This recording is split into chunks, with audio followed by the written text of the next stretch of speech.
Voici la table des pains, composée de 6 étagères doubles et sur lesquelles étaient déposés 12 pains faits en semoule de blé.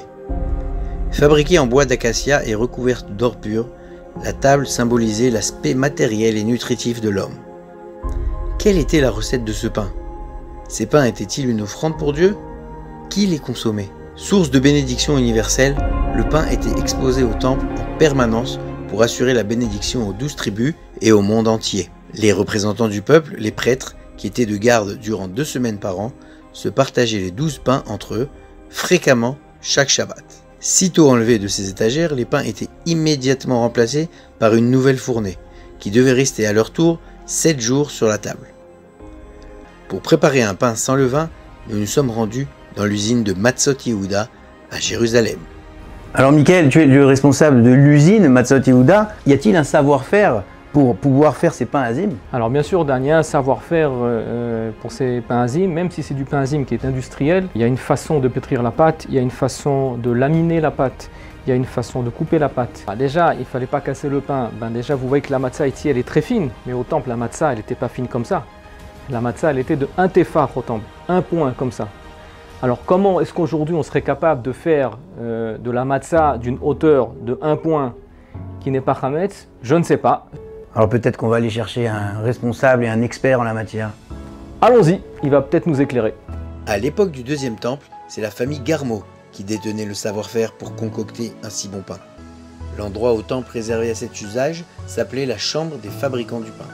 Pour pouvoir recréer ces pains, dans un avenir proche, le professeur Zohar Amar a consacré de nombreuses années d'études pour décoder les informations parsemées dans les textes talmudiques sur ce sujet. חלק מהמאוויים האישיים שלי כמובן, זה נושא של בניית המקדש.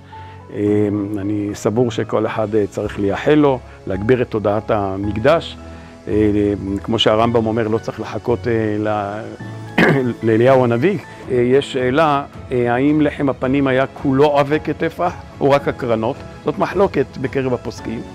ולכן, אם אנחנו אומרים שרק הקרנות היו בעובי של טפח, אז אין שום בעיה. אבל אם אנחנו רוצים שכל הלחם יהיה בגודל של טפח, זה בלתי אפשרי, במסגרת המגבלות של כמות הסולת וגודל החלה, שהתורה בספרות חז"ל נותנים לנו. הכנתי כמה סוגים של תבניות, זה אחת מהתבניות.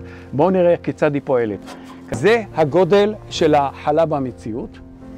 אחרי שאנחנו מרדדים את הבצק ופורסים אותו, אנחנו בעצם יכולים כרגע להרים את הקרנות וליצור בעצם צורה של תיבה פרוצה, לפי אחת השיטות שמופיעה בגמרא ונקבעה על פי הרמב"ם להלכה, וסוגרים אחר כך את המסגרת, כן, צורה כזאת,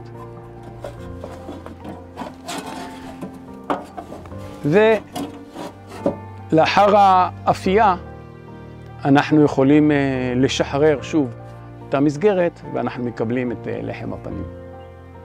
Que nous puissions à nouveau mériter la consommation de cet aliment de base.